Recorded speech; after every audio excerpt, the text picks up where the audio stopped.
اللہ کے نام سے شروع جو بڑا مہربان نہایت رحم کرنے والا ہے۔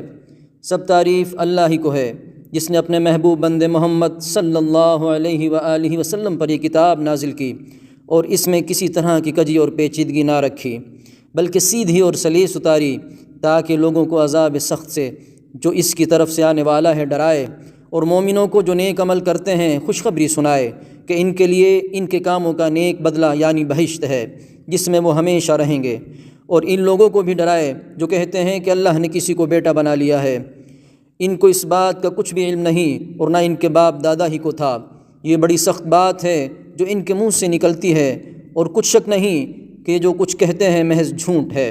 اے پیغمبر، اگر یہ اس کلام پر ایمان نہ لائیں تو شاید تم ان کے پیچھے رنج کر کے اپنے تئیں ہلاک کر دو گے۔ جو چیز زمین پر ہے ہم نے اس کو زمین کے لیے زینت بنایا ہے تاکہ لوگوں کی آزمائش کریں کہ ان میں کون اچھے عمل کرنے والا ہے، اور جو چیز زمین پر ہے ہم اس کو نابود کر کے بنجر میدان کر دیں گے۔ کیا تم خیال کرتے ہو کہ غار اور لوح والے ہماری نشانیوں میں سے عجیب تھے؟ جب وہ نوجوان غار میں جا رہے تو کہنے لگے، اے ہمارے پروردگار، ہم پر اپنے ہاتھ سے رحمت نازل فرما اور ہمارے کام میں درستی کے سامان مہیا کر۔ تو ہم نے غار میں کئی سال تک ان کے کانوں پر نیند کا پردہ ڈالے رکھا، یعنی ان کو سلائے رکھا، پھر ان کو جگا اٹھایا تاکہ معلوم کریں کہ جتنی مدت وہ غار میں رہے دونوں جماعتوں میں سے اس کی مقدار کس کو خوب یاد ہے۔ ہم ان کے حالات تم سے صحیح بیان کرتے ہیں۔